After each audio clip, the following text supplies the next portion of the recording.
première année, on démarre avec 400 000 euros. Ça, je comprends bien. Au bout d'1 an, 320 milliards de chiffre d'affaires. Oui. OK? Oui. On prend minimum 10% là-dessus. C'est 32 milliards. Divisé en deux, 16 milliards chacun. Ah bon? Il est où le problème? Mais non, tu as raison, quand t'as raison, t'as raison. Mais monsieur Sarvel, si je dis à mes collègues de le service de crédit, écoute, j'ai rencontré deux très gentils hommes avec hommes d'affaires. Capitaine d'industrie. Oui, Captain of Industries. Il m'a donné ça. Voilà. Tu sais ce qu'il va faire avec moi? They are going to laugh in my face. J'ai pas compris. On ne peut connaît pas le flamand, mais... Le bon flamand. Je n'arrive pas à comprendre que pieds joints, vous ne sautez pas dans la bassine, enfin. Nous, on veut du pognon. On veut du pognon Mais- pour démarrer ce projet. Voilà. Voilà. J'ai pas l'impression qu'on le demande dans l'une.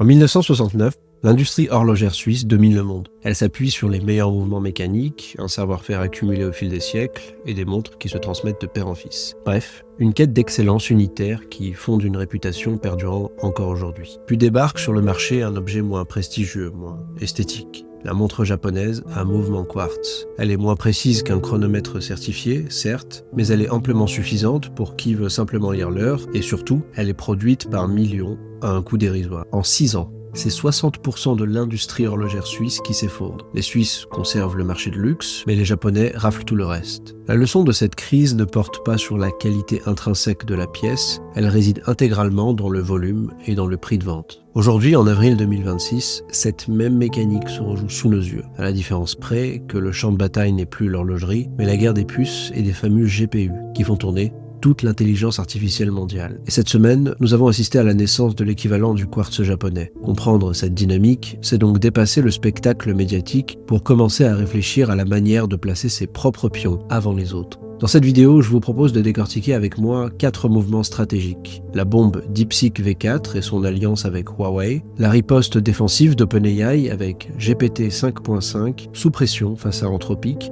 et aux enjeux du dernier trimestre. Dans un troisième temps, nous verrons l'asphyxie d'Anthropic, victime de son propre succès. Et enfin, je vous dévoilerai qui est, selon moi, le grand gagnant silencieux de cette grande recomposition, celui que personne ne regarde. Si vous suivez cette chaîne et l'industrie de l'IA, vous savez que DeepSeek a déjà bousculé toute l'industrie l'an dernier avec des modèles comme V3 et R1, que nous avons analysé en détail sur YouTube. Ce sont des modèles qui ont tenu tête aux meilleurs, entraînés pour une fraction du budget habituel et distribués en open source. Ce qu'ils viennent de sortir cette semaine s'inscrit dans cette continuité mais relève d'une logique totalement inédite, qu'il faut disséquer. En réalité, le modèle en soi n'est pas la véritable information, quand bien même il excelle et égale tous les modèles frontières sur les benchmarks les plus reconnus. Vous connaissez ma prudence historique face au modèle chinois, notamment à cause du problème de distillation et de conformité. Le modèle distillé impose souvent de son architecture et du dataset sur lequel il a été nourri des limites strictes sur les workflows qu'il est capable de gérer, et tout particulièrement sur les workflows agentiques qui demandent une réflexion sur le long terme avec beaucoup d'étapes qui se suivent, et ce genre de chaîne multiplie les risques et les probabilités d'échec.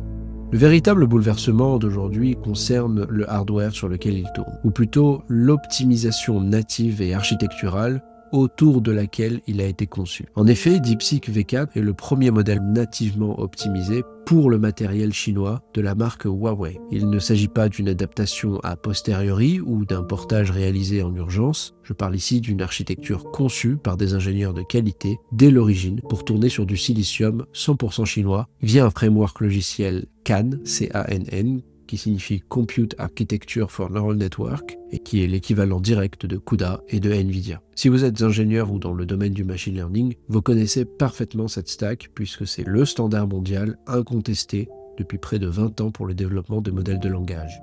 Or, le jour même du lancement, Huawei vient de confirmer que l'ensemble de sa gamme Atlas SuperPod, du 910C au nouveau 950PR, qui sont des GPU, prennent désormais en charge nativement DeepSeek V4. Cela signifie que ces deux entreprises, DeepSeek et Huawei, ont coopéré une stratégie de co-développement. Voilà pourquoi le lancement de DeepSeek a été volontairement retardé de plusieurs mois pour réécrire l'intégralité des kernels de concert avec les équipes de Huawei. Ce fameux Day Zero n'est donc pas le fruit d'une simple réactivité, c'est de la planification conjointe, de la planification à la chinoise, et selon les accès anticipés exclusifs confirmés par Reuters et Fortune, AMD et Nvidia ont été soigneusement et explicitement exclus du pipeline de prélancement. Pour saisir l'ampleur de cette manœuvre, il faut comprendre comment s'articule le contrôle américain sur l'intelligence artificielle mondiale. Il repose en réalité sur deux couches. La première, elle est visible de tous, on en parle assez souvent, elle est matérielle. Ce sont les puces elles-mêmes, les fameux GPU de Nvidia, qui sont fondus par TSMC à Taïwan, puis exportés sous licence américaine. C'est grâce à cette licence américaine que Washington peut contrôler qui a accès à l'intelligence mondiale en appliquant des sanctions qui, jusqu'ici, bloquaient l'accès de la Chine aux modèles les plus puissants. La seconde couche, plus invisible, elle, est logicielle. C'est CUDA. Lorsqu'un chercheur écrit du code pour entraîner un modèle, il l'écrit pour CUDA.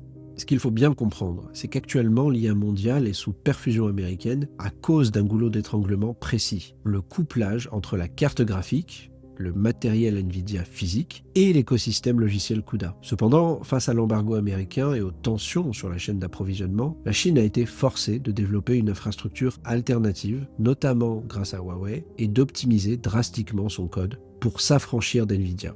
En fait, ce qu'il faut bien comprendre, c'est que CUDA, c'est le langage exclusif que les GPU d'NVIDIA comprennent, tout simplement. Sans CUDA, la puce ne sait pas quoi calculer, ne sait pas quoi faire au moment de l'entraînement du modèle, et acheter un GPU NVIDIA sans maîtriser cet environnement logiciel, c'est littéralement acheter une voiture sans volant. Le moteur est puissant, mais on ne sait pas le piloter. Pour replacer les choses dans leur contexte historique, NVIDIA avait distribué CUDA gratuitement dès 2006, à une époque où personne n'en voyait l'intérêt. C'était une stratégie brillante, car ils ont ainsi verrouillé les développeurs dans leur écosystème, un écosystème logiciel avant d'être physique, et même avant que le marché de l'IA n'émerge. Le résultat était simple, quand le deep learning a explosé 10 ans plus tard, c'est l'ensemble du code mondial qui allait être écrit et optimisé pour leur puce. Leur véritable avantage stratégique n'a donc jamais été le silicium, mais c'est ce million de développeurs qui connaissaient CUDA, qui ne savaient coder que pour Nvidia, qui étaient là pour faire émerger la puissance d'Nvidia et qui les a fait rentrer ce week-end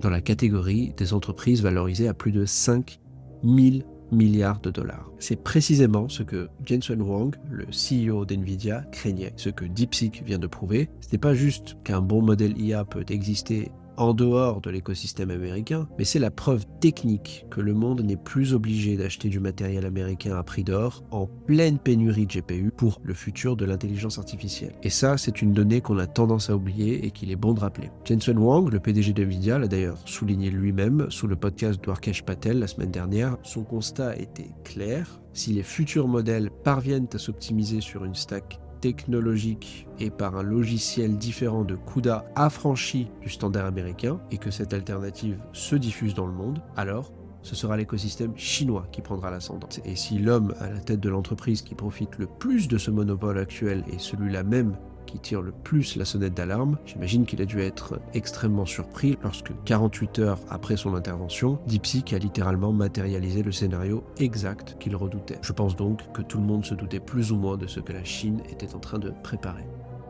Maintenant qu'on a compris le contexte et l'importance de DeepSeek et de la stratégie chinoise, j'aimerais revoir avec vous les chiffres les plus importants. Parce que DeepSeek V4 est un modèle open source extrêmement puissant qui se décline aujourd'hui en deux versions. Vous avez d'un côté DeepSeek V4 Pro avec 1600 milliards de paramètres au total, une architecture en mixture of expert conçue pour n'activer qu'une certaine partie de ces paramètres par requête. C'est mathématiquement intelligent, financièrement optimal et c'est aussi le modèle à poids ouvert le plus capacitaire jamais déployé jusqu'ici. Ensuite, vous avez V4 Flash, un modèle plus léger de 284 milliards de paramètres pour seulement 13 milliards actifs à l'inférence. Il est plus véloce et son empreinte mémoire réduite permet très certainement de l'auto-héberger sur vos propres infrastructures.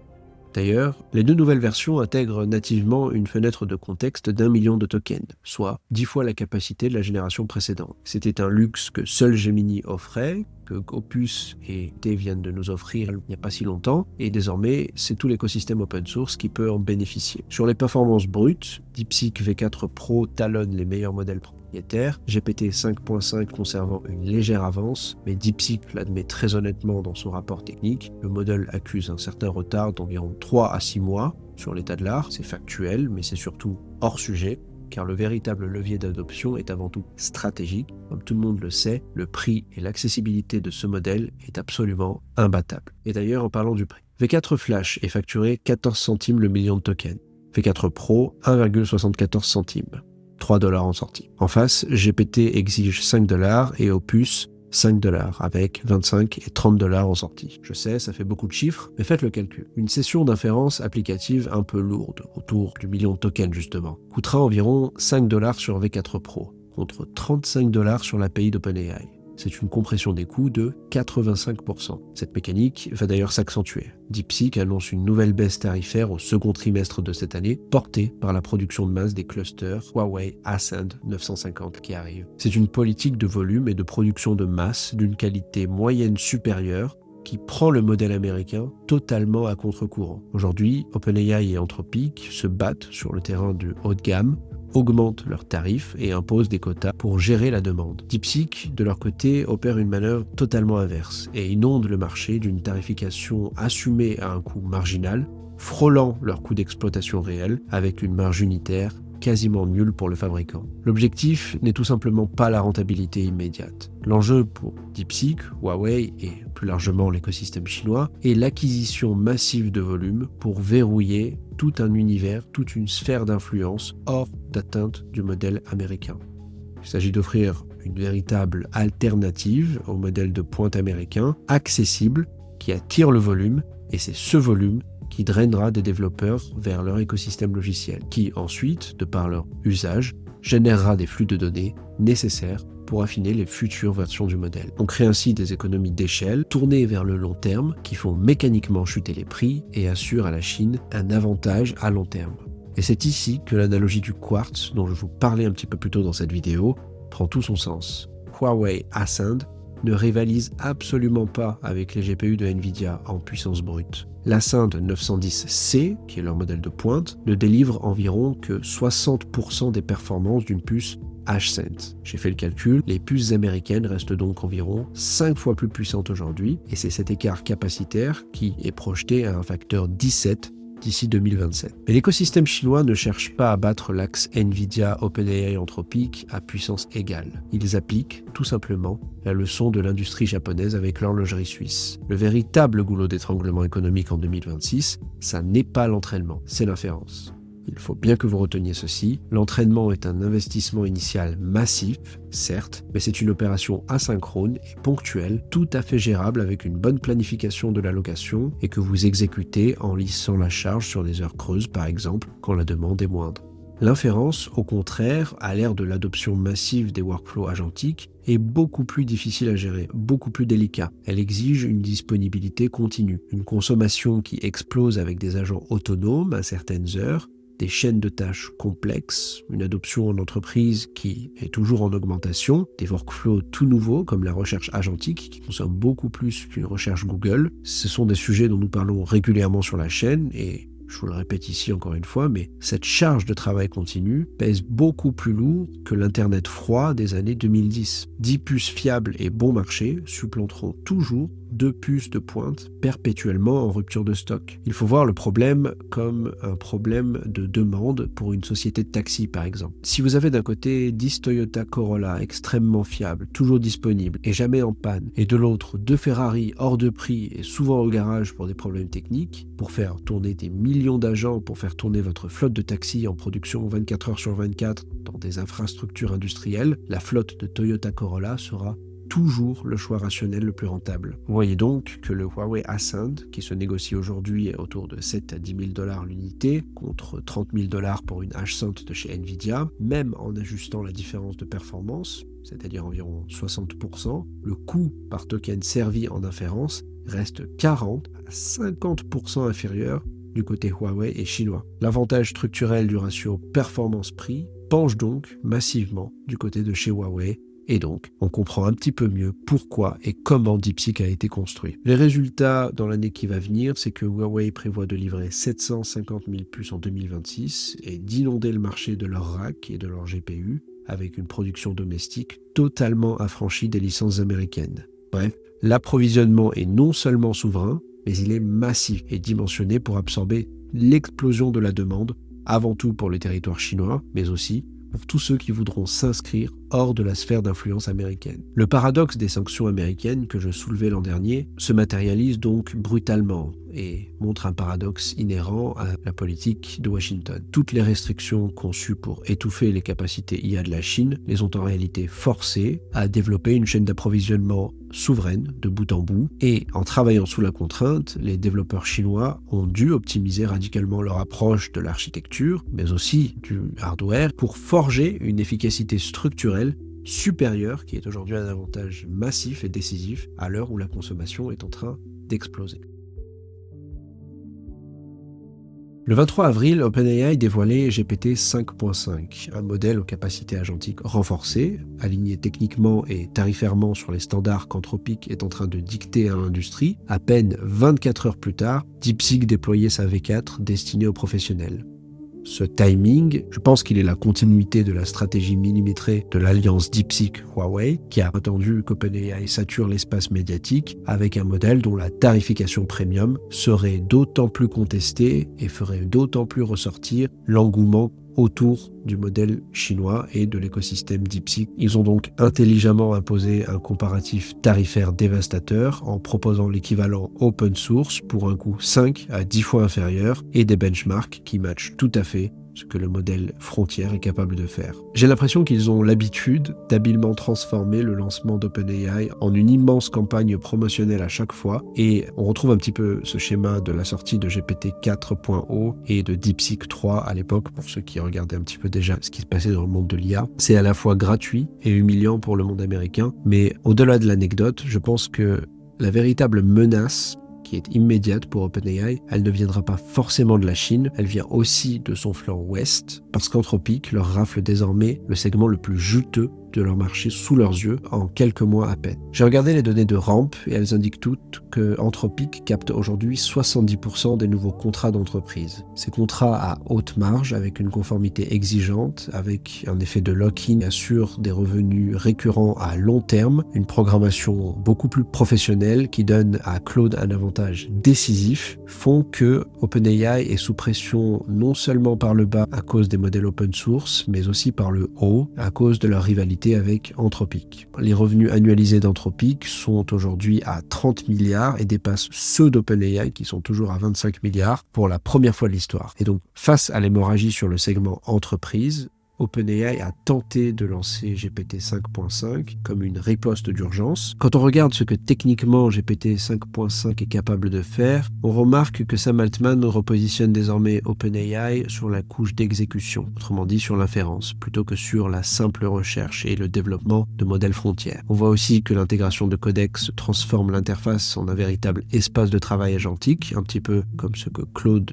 et Claude Code et Claude Cowork ont introduit au premier trimestre. Des environnements capables de contrôler nativement un navigateur, un environnement macOS. C'est extrêmement pertinent, je pense, et même très bien intégré. Honnêtement, ça a dépassé toutes mes attentes en termes de performance. J'ai trouvé même l'expérience beaucoup plus agréable dans la manipulation de macOS chez Codex par rapport à Anthropic et leur Computer Use, dont on a déjà parlé sur la chaîne. On y trouve également une intégration native avec la suite de Microsoft, un mode de vérification croisé. Vous avez des agents secondaires qui viennent auditer les tâches un peu plus longues. C'est donc définitivement plus un simple outil de génération de code, de la même manière que Claude Code avait dépassé ce stade un peu plus tôt dans l'année. Ce qu'on remarque également sur GPT 5.5, c'est que les benchmarks valident le pivot. On remarque qu'il se distingue vraiment particulièrement sur le contrôle de la machine, des workflows agentiques, du terminal, des itérations et de la coordination, mais aussi de la récupération après erreur beaucoup plus performante. On voit que GPT 5.5 a une meilleure capacité à travailler sur le long terme en autonomie. La stratégie d'OpenAI est donc limpide, céder le volume d'entrée de gamme pour attaquer le bastion qu'Anthropic vient de leur piquer via l'exécution autonome. La riposte ciblée vers Anthropic est claire. Vous excellez en raisonnement, nous dominerons l'exécution. Et contrairement à vous, notre infrastructure ne souffre plus d'aucun goulot d'étranglement. En effet, et c'est là qu'il faut que je vous parle rapidement de la mise au banc de Sora, le modèle de génération vidéo de chez OpenAI qui était extrêmement gourmand en ressources GPU, a été mis au banc pour laisser place à cette nouvelle stratégie. Aujourd'hui, Anthropic, qui souffre de GPU, est contraint d'augmenter les prix, d'augmenter aussi les limites à leur modèle, tandis qu'OpenAI vient tout simplement de récupérer une énorme bande passante pour servir leur modèle au mieux pour les entreprises. Et ça, c'est un véritable argument qui pourrait convaincre les comités de direction. Attention, la manœuvre n'est pas complétée. OpenAI est dans une position structurellement plus complexe en raison de leurs finances catastrophiques, mais aussi parce que par le haut, Anthropic verrouille la conformité et la confiance des grands comptes, et comme je vous le disais, par le bas, DeepSeek détruit toute marge via une tarification au coût marginal. OpenAI se retrouve donc compressé au milieu, et je me demande combien de temps pourront-ils justifier leur positionnement tarifaire face à cette double pression quand un modèle 85% moins cher couvre la majorité des cas d'usage courants. Ce qui se joue cette semaine dépasse donc largement la guerre des annonces ou la suprématie des benchmarks. C'est plus une recomposition totale de la chaîne de valeur de l'IA. On part du silicium jusqu'à l'agent en production dans sa globalité, un échiquier qui vient de bouger, et je pense qu'il faut apprendre à lire l'échiquier plutôt qu'à de regarder chaque pièce bouger individuellement. Et si vous voulez apprendre à lire l'échiquier plutôt que de regarder les pièces bouger à chaque fois, c'est le moment de penser à s'abonner. Parce que le cas Anthropic qu'on va voir maintenant illustre justement ce piège dans lequel beaucoup d'entreprises sont en train de tomber sans le savoir. Aujourd'hui, Anthropic jouit de la position la plus paradoxale du marché. Ils ont remporté la bataille B2B, ils ont le modèle de référence absolu pour la programmation et la conformité, et aujourd'hui, ils propulsent ou encadrent la plupart des processus déjà mis en place en production, les plus critiques, professionnels à travers le monde. Les métriques sont aujourd'hui vertigineuses. Près de 1000 clients entreprises à plus d'1 million de dollars annuels, un protocole d'orchestration qui dépasse 90 millions d'installations, des revenus annualisés bondissant de 9 à 30 milliards en un trimestre, bref, tous les fournisseurs d'IA d'aujourd'hui livrent des outils compatibles à leurs solutions parce qu'ils sont tout simplement incontournables. C'est un écosystème entier qui s'aligne désormais sur leurs standards. Pourtant, malgré leur succès fulgurant, leur position est plus délicate. Comme je le soulignais la semaine dernière, ils sont victimes de leur propre succès et désormais bridés par la couche la plus basique de l'industrie. Ils n'ont tout simplement plus assez de puces pour servir la demande. Dario Amodei lui-même l'a concédé cette semaine. Le manque de puissance est le principal goulot d'étranglement pour leur croissance aujourd'hui. Comme vous le savez, Claude Code a subi de lourdes instabilités. On en a parlé la semaine dernière, certains pensaient que je faisais du complotisme, mais le rapport d'incident publié le 23 avril liste 3 bugs distincts qui montrent que l'effort de raisonnement par défaut avait été secrètement rabaissé, rendant le modèle objectivement moins intelligent jusqu'à sa correction du 7 avril. D'autres optimisations qui vidaient le cache et l'historique de réflexion pour économiser de la VRAM, ce qui était pratique de leur côté puisque ça diminue les coûts en GPU, mais le modèle en pratique devenait beaucoup plus oublieux et répétitif. Et ce n'a pas été corrigé avant le 10 avril. Bref, pour vous qui êtes des utilisateurs avancés de Claude Code, vous le savez, la qualité de la production s'était effondrée et l'ensemble semble n'avoir été purgé que le 20 avril avec le déploiement d'Opus 4.7. Je vous invite ici à lire entre les lignes parce que ces bugs ne sont pas des accidents isolés, ce sont des arbitrages d'infrastructures forcés pour réduire l'empreinte mémoire et la latence de leur côté. Quand la puissance de calcul manque pour soutenir un trafic en surchauffe, l'entreprise doit dégrader l'expérience utilisateur pour maintenir les serveurs en vie. C'est normal, c'est même compréhensible, mais quand tous ces compromis s'empilent les uns sur les autres en un seul mois, sans que personne ne le détecte ou que ce soit communiqué à l'utilisateur final, eh bien, c'est évidemment votre réputation qui risque d'en prendre un coup. Autre signal flagrant pour moi, c'est la fuite de Mythos, leur véritable modèle frontière aux capacités cyber et agentiques surpuissantes apparemment. Anthropic ne peut tout simplement pas le déployer publiquement car l'usage intensif de ce modèle par quelques baleines ferait instantanément effondrer leur infrastructure technique. L'entreprise a donc packagé cette limitation d'infrastructure sous couvert de sécurité, restreignant l'accès à un consortium fermé de partenaires dont on sait que ce sont en réalité leurs investisseurs. Et ce qui m'a vraiment fait lever le sourcil cette semaine, c'est qu'un groupe sur Discord avait obtenu un accès non autorisé à ce modèle Mythos et un membre contractant Anthropic avait exploité des données issues du piratage de Mercor pour simplement deviner l'URL d'hébergement. Bref, ce joyau de sécurité d'Anthropic se baladait donc librement sur le web, simplement exploitable pour quiconque avait accès via l'URL à Mythos. Revenons à l'enjeu principal. C'est dans cette course à l'infrastructure qu'Anthropic commence à s'épuiser. Les accords massifs signés en début avril avec Google et Broadcom pour sécuriser 3,5 gigawatts de TPU de nouvelle génération ne seront opérationnels qu'en 2027. Ce déploiement colossal s'ajoute aux investissements vertigineux d'Amazon, 25 milliards de dollars, et d'Alphabet, 40 milliards. Mais comme l'a noté un analyste de Mind Studio, l'injection massive de capital ne compresse pas les délais physiques. Il faut encore 12 à 24 mois pour qu'un investissement se traduise en capacité de calcul disponible, et 12 à 24 mois, il peut se passer beaucoup de choses dans le monde de l'IA. Le cash ne résoudra donc pas le problème immédiatement, ni pour cette année je pense, et ces data centers n'arriveront pas ce trimestre. C'est exactement la fenêtre de vulnérabilité qu'OpenAI exploite avec GPT 5.5. Leur message au marché est clair. Pendant qu'OpenAI bride ses accès et perd le contrôle de ses déploiements, nous commençons à livrer une exécution agentique fiable, dimensionnée pour l'échelle industrielle et avec les mêmes standards professionnels qu'Anthropic. Donc, si vous voulez commencer à voir un petit peu plus loin que ce qu'on vous présente toujours dans le duel entre DeepSeek, OpenAI et Anthropic, il faut comprendre que la crise actuelle est avant tout une crise matérielle de la puissance de calcul. Si vous observez les 4 acteurs de cet épisode, vous avez un pattern qui saute aux yeux. 2 sont verticalement intégrés. Silicium plus modèle plus données. C'est DeepSeek Huawei côté chinois et Google avec ses TPU et son empire de données côté américain. 2 ne le sont tout simplement pas. OpenAI dépend de Nvidia et d'Azure. Anthropic jongle entre les TPU de Google et Trainium d'AWS et les GPU de Nvidia. Cette asymétrie explique en réalité 80% des mouvements qu'on vient de décrire. Google ne participe même pas à la guerre d'ego de laboratoire sur les benchmarks. Ils construisent en silence une infrastructure souveraine, monétisée, auprès de leurs propres concurrents. Le 22 avril, lors du Google Cloud Next, ils ont d'ailleurs discrètement dévoilé la Gemini Enterprise Agent Platform et leur 8e génération de TPU. Pour schématiser, les TPU sont l'équivalent des GPU mais développés et optimisés spécifiquement par Google, et cette 8e génération se décline en 2 sous-architectures distinctes. Vous avez le TPU 8T pour l'entraînement intensif et le TPU 8i dédié à l'inférence. On voit encore une fois que l'inférence est traitée différemment et aujourd'hui la demande est pour l'inférence. Google revendique une performance par dollar triplée et une évolutivité sur leur cluster de plus d'1 million de puces et le meilleur rendement énergétique du marché. 75% de leurs clients cloud utilisent déjà leurs produits IA et leur modèle traite plus de 16 milliards de tokens par minute, ce qui est un chiffre absolument colossal. En réalité, Google contrôle l'intégralité de sa chaîne de valeur et vend leur capacité de calcul à leurs propres concurrents. Anthropic en consomme massivement. Google rentabilise son infrastructure matérielle pendant que les autres s'épuisent dans une guerre de modèles destructrice de valeur. Dans la métaphore classique de la ruée vers l'or, les laboratoires cherchent des filons au hasard de l'entraînement,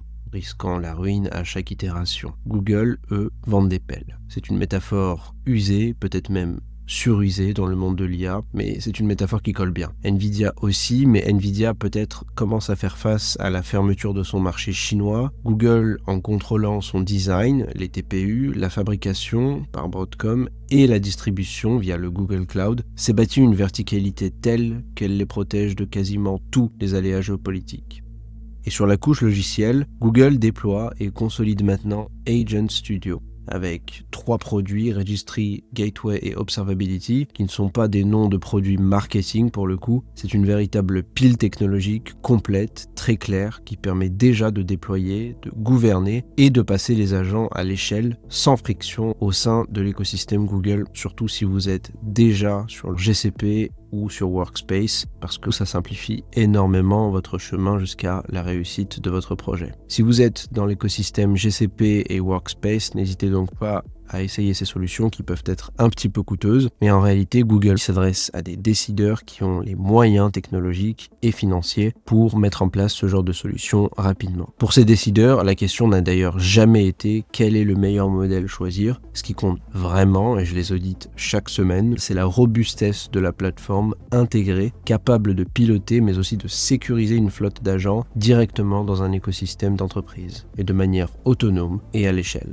Reste donc la question macroéconomique majeure que tout le monde esquive. Qui est en train de financer l'explosion de ces coûts d'infrastructure? Parce que les hyperscalers américains ont déjà dépensé 1000 milliards de dollars dans le capex en IA, 600 milliards sont concentrés rien qu'en 2026, Meta vient tout juste de doubler son enveloppe pour atteindre 135 milliards, alors on peut se demander mais où trouve-t-il cet argent? Eh bien, en partie, et c'est le sujet que je voulais aborder avec vous, directement dans leur masse salariale. Vous le savez, cette semaine, Meta vient de purger 10% de ses effectifs, environ 8000 postes, tout en gelant 6000 nouvelles ouvertures. Microsoft licencie directement et propose des départs volontaires à plus de 7% de leurs équipes américaines. Snap a coupé 16% de leurs postes, Nike 1400 employés, GoPro 25%, etc., etc. C'est un transfert massif du capital des ressources humaines vers l'infrastructure de calcul, donc des OPEX vers le CAPEX. C'est un sujet qu'on a déjà couvert sur la chaîne. Mais je pense que de le souligner une fois de plus au mois d'avril permet de réaliser à quel point la brutalité et surtout la longueur du phénomène réside désormais dans sa normalisation. En réalité, quand on regarde ce que le CEO de Snap, Evan Spiegel, dit,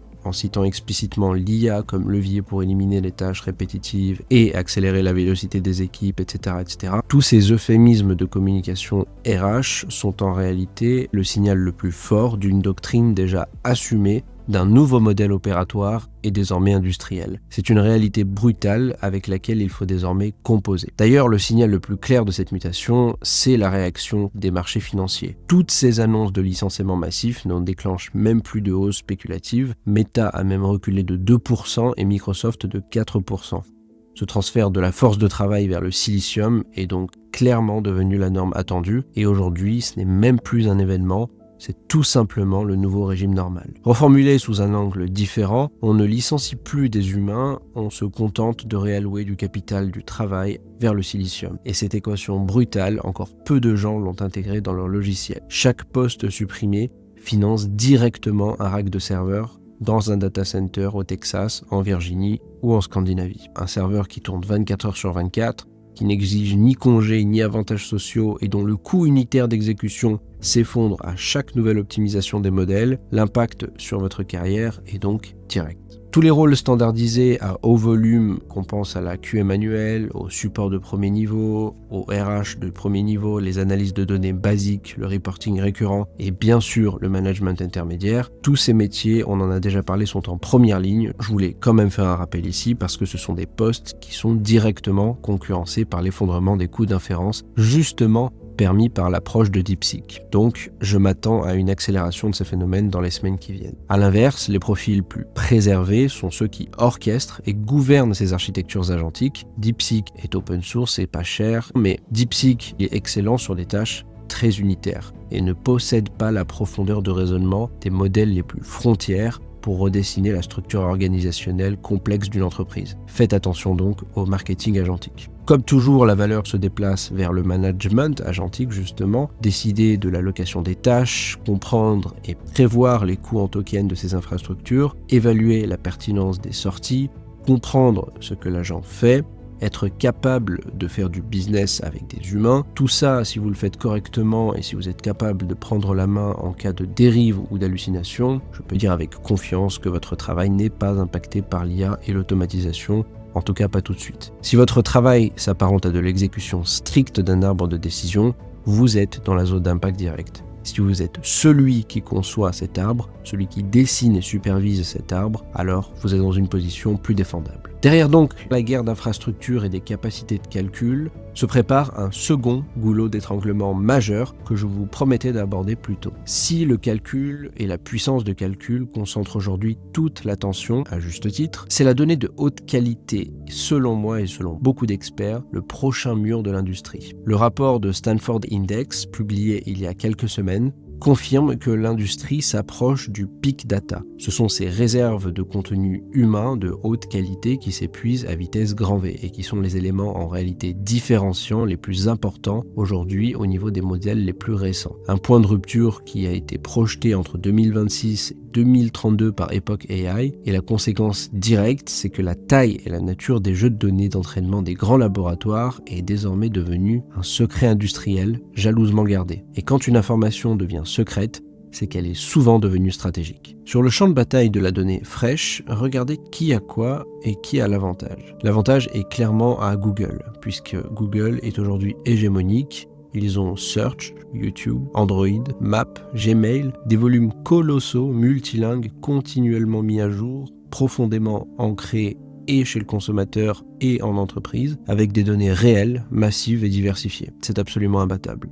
OpenAI tente de compenser cette asymétrie par une génération de données synthétiques, toujours plus sophistiquées, avec un retour humain manuel de plus en plus mature. Vous avez également Elon Musk avec X et Grok, qui détient un flux de conversation non filtré, peut-être le plus riche et en temps réel, des données fraîches, consolidés par une approche verticalisée redoutable. Ils ont en effet aujourd'hui une infrastructure qui arrive sur pied. Je dirais que X rentre désormais dans la catégorie des acteurs qui maîtrisent toutes les couches, au même titre que Google, et il faut le souligner parce que c'est une véritable performance quand on y pense. On pourra, si ça vous intéresse, y dédier une vidéo complète, surtout au vu de récents rachats de Cursor, qui ressemble plus à une option d'achat en réalité, qui honnêtement est stratégiquement extrêmement intéressant à analyser. Côté chinois, le volume brut généré par l'écosystème Tencent ou ByteDance est absolument faramineux, mais son intégration dans les processus industriels occidentaux est aujourd'hui lourdement compromis par la censure politique, directement ancrée dans les poids même du modèle, ce qui les rend souvent inutilisables pour des raisons de compliance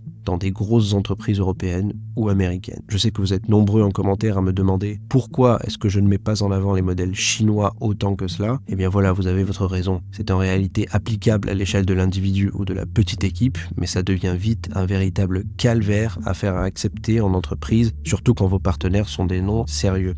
Anthropic, bien que paradoxalement leader incontesté sur le segment entreprise, possède aujourd'hui un volume assez faible en termes de brut de données. Ils ont fait un pari radical qui jusqu'ici est payant, celui de la qualité, celui de développer une pipeline de retour humain, expert, peut-être le plus abouti du marché, notamment dans le monde de la programmation et de la sécurité. C'est un pari asymétrique sur la supériorité du signal de préférence face à la puissance brute du volume de tokens. En réalité, si les lois d'échelle des données de préférence tiennent, alors c'est un avantage défendable. Mais si le volume brut prime, je pense qu'Anthropic est peut-être sur une position de faiblesse. Ce qu'il faut bien comprendre ici, c'est que cette année, la véritable ligne de fracture se jouera aussi bien sur l'accès, couplé au compute et à l'exploitation des données dites fraîches et de qualité. Les modèles les plus performants à l'avenir ne seront pas nécessairement issus des laboratoires ou des entreprises qui disposent uniquement du plus grand parc de puces, mais aussi de ceux capables de maintenir un apprentissage continu post-entraînement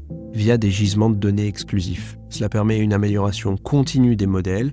Et si l'infrastructure de l'inférence que Huawei est en train de développer permet de servir des clients, eh bien vous avez là tous les ingrédients pour un succès pour 2026. C'est ce qui rend pour moi la forteresse de Google absolument inattaquable à l'heure actuelle. Ce n'est pas juste un vendeur de pelles, c'est aussi le propriétaire de la mine, le plus grand gisement de données au monde. Bref, j'ai hâte de voir la prochaine itération de Gemini qui, à n'en point douter, s'annonce particulièrement redoutable. En guise de conclusion, un mot sur les sanctions américaines. L'intensification de ces restrictions n'a fait qu'accélérer l'indépendance de la supply chain chinoise. La banalisation de l'infrastructure de calcul brise aujourd'hui le monopole américain de façon très claire et entraîne mécaniquement aussi la chute vertigineuse du coût de l'intelligence. Et lorsque les prix s'effondrent, l'hypervolume écrase toujours la pointe artisanale, qui reproduit à l'identique la crise du mouvement mécanique face au quartz, celle dont je vous parlais en introduction. La guerre académique des benchmarks n'est donc officiellement plus une source de signal aussi puissante qu'elle l'était. L'industrie bascule dans une guerre d'infrastructure, de distribution et d'acquisition continue de données de qualité. Si vos décideurs doivent trancher d'entre ces arbitrages massifs, Nvidia versus Huawei,